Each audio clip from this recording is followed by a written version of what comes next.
नमस्कार, मैं राजीव वर्मा पूर्वज श्री राम के सीरीज में आप सभी का स्वागत करता हूं। आज हम श्री राम के पूर्वजों की 19वीं पीढ़ी की चर्चा करेंगे, जिसके नेतृत्वकर्ता असित हैं। कौन है असित? उनके संदर्भ कहां हैं? उन्हें महर्षि वाल्मीकि ने अल्पबली अर्थात कम शक्तिशाली क्यों कहा है? च्यवन ऋषि से उनका क्या संबंध है? क्यों उनकी मृत्यु के पश्चात उनकी गर्भवती पत्नी को विष दिया गया और फिर उनके पुत्र का जन्म कैसे हुआ? इन सारे प्रश्नों के उत्तर जानने के लिए चलिए शुरू करते हैं पूर्वज श्री राम के।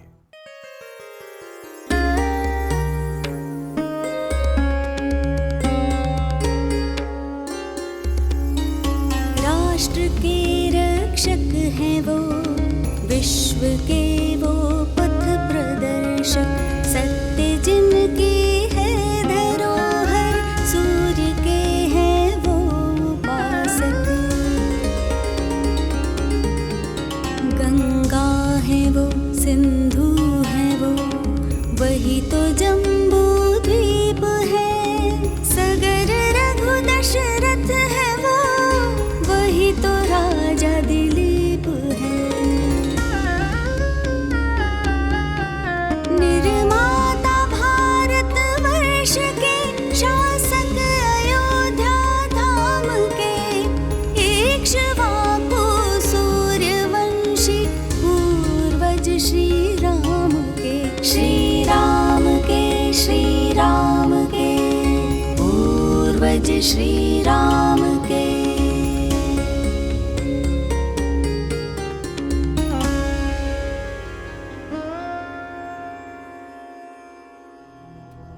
श्री राम के पूर्वजों की इस यात्रा में हम लगातार महर्षि वाल्मीकि द्वारा वाल्मीकि रामायण में प्रस्तुत श्री राम के पूर्वजों की पीढ़ियों को देख रहे हैं। आज हमारा पड़ाव 19वीं पीढ़ी पर है। आपको आश्चर्य होगा कि इस पीढ़ी के नेतृत्वकर्ता के बारे में वाल्मीकि रामायण हमें बहुत कुछ बता रही है। आइए सबसे पहले यही जानते हैं कि वाल्मीकि रामायण के अनुसार 19वीं पीढ़ी के नेतृत्वकर्ता कौन है?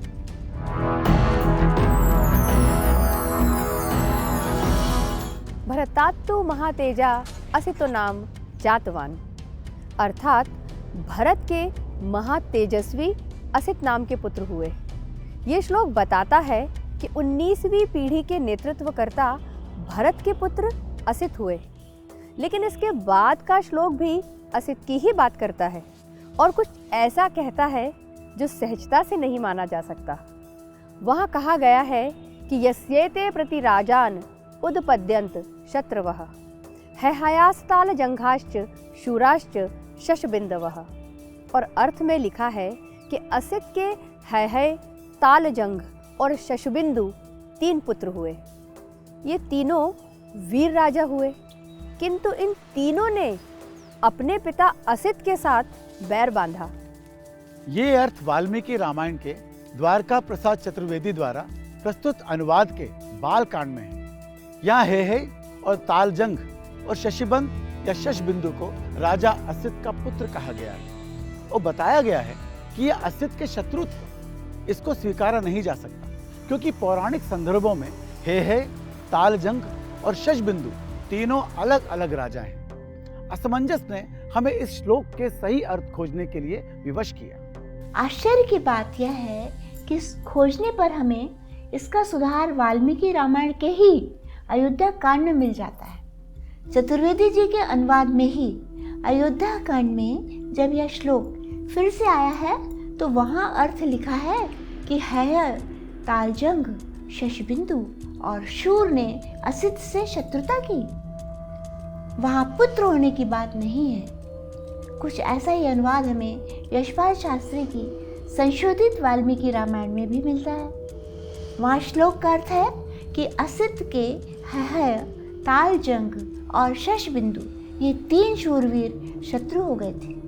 हम कह सकते हैं कि अयोध्या कांड में जो अर्थ है वही सही है, क्योंकि इसी तरह का अर्थ हमें संशोधित संस्करणों में भी मिल रहा है।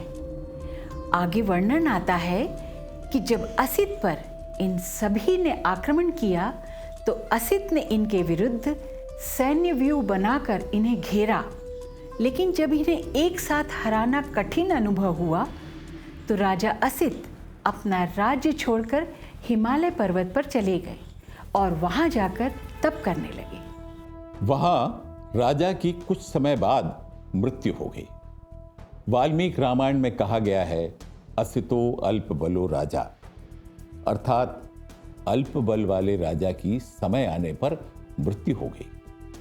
यह संभव है कि इसका अर्थ यह हो कि वे वृद्ध होने के कारण बलहीन हो गए थे और मृत्यु को प्राप्त हो गए। हम ऐसा इस आधार पर भी कह रहे हैं क्योंकि यही घटनाक्रम पौराणिक संदर्भों में एक दूसरे राजा के साथ बताया गया है। कौन है वो? आइए जानते हैं।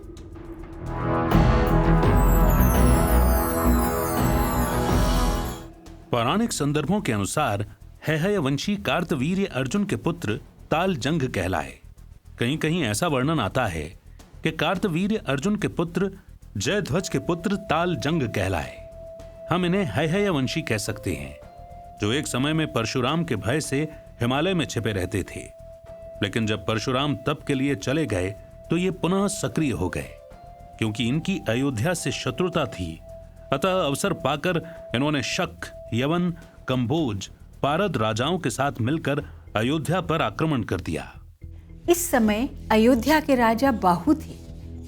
उन्होंने इन राजाओं से युद्ध करने का प्रयास किया, लेकिन अंत में पराजित होकर अपनी पत्नी सहित वन चले गए। वन में एक समय जब वे जल लेने जा रहे थे तो अति वृद्ध होने के कारण रास्ते में ही उनकी मृत्यु हो गई। बाहु को पुराणों ने इक्ष्वाकुवंशी राजा कहा है।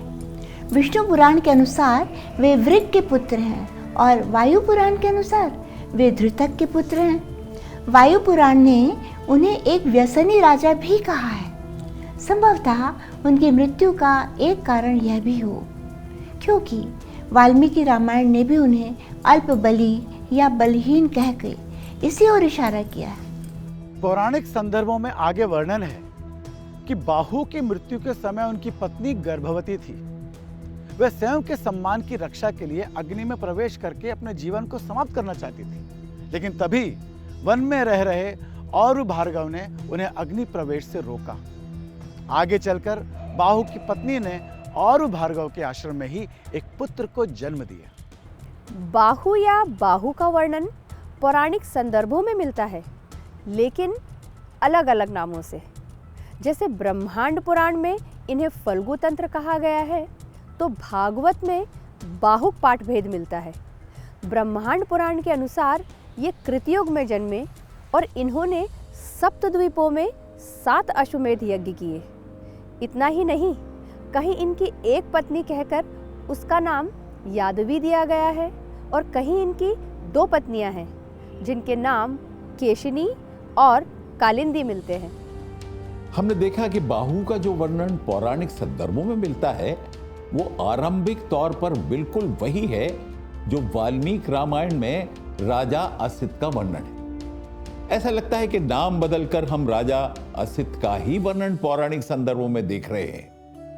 ठीक राजा असित की तरह बाहु भी तालजंग, हैहय और शशबिंदु से पराजित होकर वन में गए और वहां उनकी मृत्यु हो गई। अब देखते हैं कि इसके बाद वाल्मीकि रामायण में राजा असित के जीवन की कौन सी घटनाएं हुई और क्या वो राजा बाहु के ही समान थी।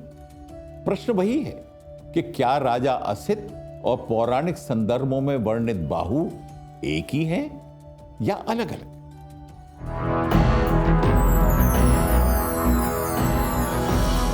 अगर वाल्मीकि रामायण की बात करें तो यहाँ महर्षि वाल्मीकि राजा असित की पत्नियों की संख्या 2 बताते हैं। उन्होंने कहा है कि द्वे चास्य भार्ये गर्भिणियों, अर्थात राजा असित की मृत्यु के समय उनकी दोनों पत्नियां गर्भवती थी। लेकिन आगे वर्णन में उन्होंने कहा है कि एक पत्नी ने दूसरी पत्नी को विष दे दिया। वाल्मीकि रामायण में पत्नियों के नाम 2 नहीं दिए गए हैं। वहाँ वर्णन आता है कि एक पत्नी ने अपनी सौत कालिंदी का गर्भ नष्ट करने की इच्छा से उसे विष मिला हुआ भोजन दे दिया। क्योंकि कालिंदी नाम हमने पौराणिक संदर्भों में राजा बाहु के साथ भी देखा है, तो बहुत संभव है कि उनकी पहली पत्नी की तरह राजा असित की पहली पत्नी का नाम भी केशिनी हो। ऐसा मानकर हम कह सकते हैं कि रानी केशनी ने कालिंदी का गर्भ नष्ट करने के लिए उन्हें विष दिया। रानी कालिंदी को जब इस बात का ज्ञान हुआ तो वे गहरे शोक में चली गईं। यह सारी घटना एक ऋषि के आश्रम में या उसके आसपास हुई थी। पौराणिक संदर्भों में उनका नाम और्व भार्गव दिया गया है, लेकिन महर्षि वाल्मीकि उनको च्यवन ऋषि बताकर उनका पूरा वर्णन करते हैं। महर्षि वाल्मीकि ने ऋषि च्यवन के विषय में बताने और उनसे राजा असित की पत्नी के उनसे मिलने की घटना को समझाने के लिए एक श्लोक लिखा है। वे कहते हैं, भार्गवश्च्यवनो नाम हिमवंतमु पाश्रितः तत्र च ऐका महाभागा भार्गवम देववर्चसम। अर्थात उस समय हिमालय पर जो ऋषि रहते थे वे भृगुवंशी या भार्गव थे और उनका नाम च्यवन था। राजा असित की रानियों में से एक रानी उन्हीं देववर्चस यानी देवताओं के समान तेज वाले ऋषि के पास गई। स्पष्ट है कि पौराणिक संदर्भों में जो और भार्गव हैं वही वाल्मीकि रामायण में च्यवन ऋषि हैं। राजा असित और च्यवन ऋषि के बीच के आगे के संवाद को जानने से पहले हम ये देखते हैं कि क्या वेद और पुराणों में असित नाम से और भी कोई संदर्भ मिलते हैं।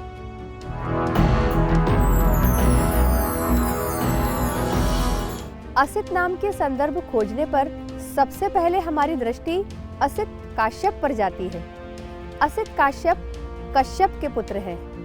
इनका नाम ऋग्वेद में दृष्टा ऋषि के रूप में मिलता है। ऋग्वेद के 9वें मंडल के सूक्त 4 से सूक्त 24 तक के दृष्टा ऋषि असित ही हैं। इन्हें देवल काश्यप और असितो देवल भी कहा जाता है। भागवत के अनुसार ये युधिष्ठिर के यज्ञ में ऋत्विज थे। एक संदर्भ हमें वेदकालीन राजा असित धानवन का मिलता है। उनके विषय में कहा जाता है कि उन्होंने असुर विद्या वेद लिखा है। इनका एक नाम असित धन्व भी दिया गया है। इनका उल्लेख 10 दिनों तक चलने वाले परिप्लव आख्यान में होता है।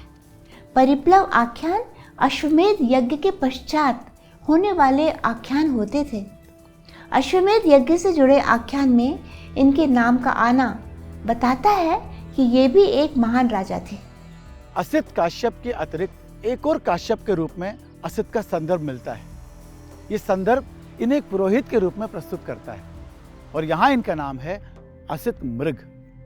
इनके विषय में वर्णन आता है कि इन्हें राजा जन्मेजय के यज्ञ में आमंत्रित किया गया था और वहां आकर इन्होंने पूर्व से नियुक्त भूतवीर नामक ब्राह्मण से यज्ञ का नेतृत्व ले लिया था।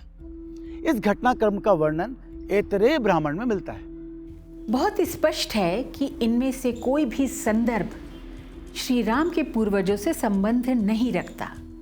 इन सभी के नाम पौराणिक और वैदिक संदर्भों में मिलते अवश्य हैं, लेकिन इनका काल और कार्य दोनों ही वाल्मीकि रामायण में प्रस्तुत राजा असित से मेल नहीं खाते। हमने असित नाम से जुड़े अन्य संदर्भों को खोजा, लेकिन उनका कोई संबंध श्री राम के पूर्वजों से नहीं।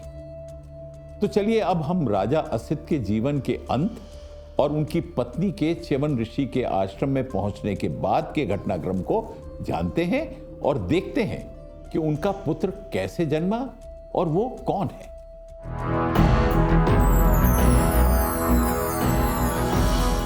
पौराणिक संदर्भों में हम देख चुके हैं कि राजा बाहु की पत्नी कालिंदी ने और वो भार्गव के आश्रम में एक पुत्र को जन्म दिया।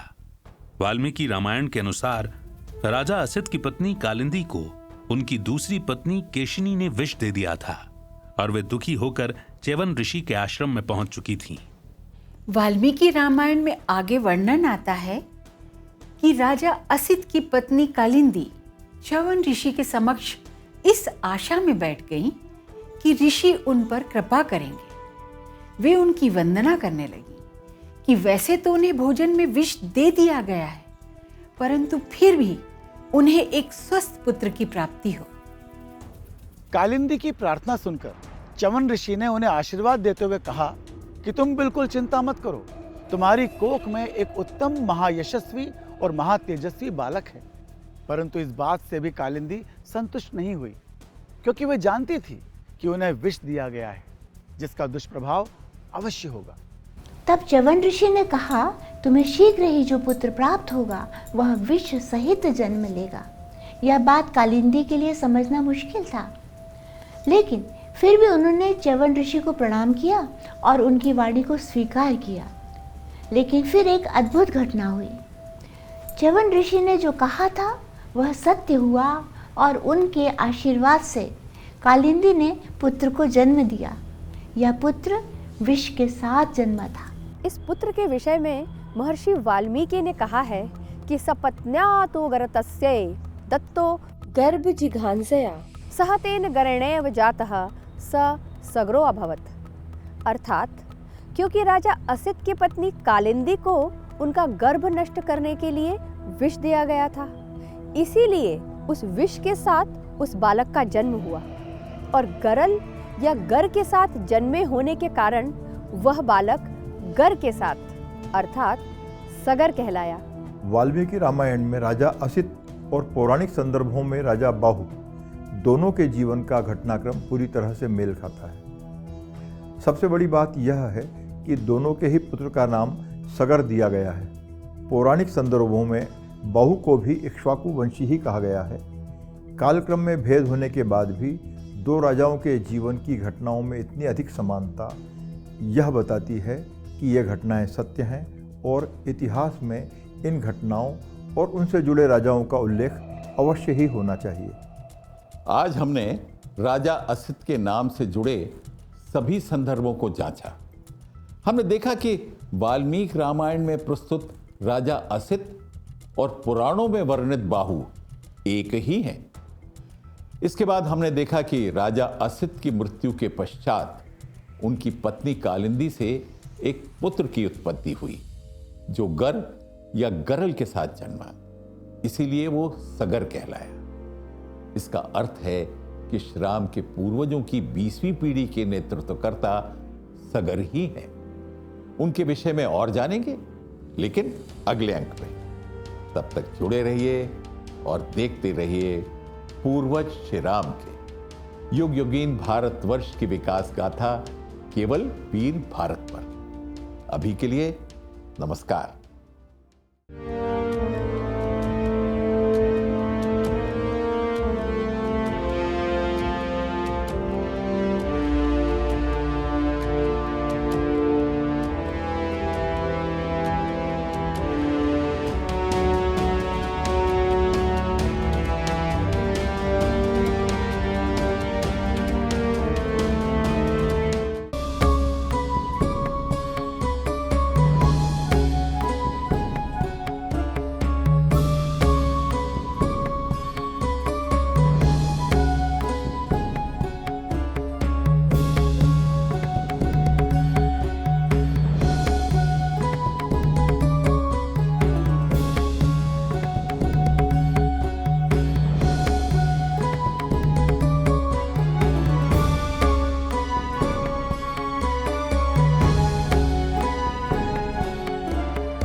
वयं राष्ट्रे जागृयाम पुरोहितः।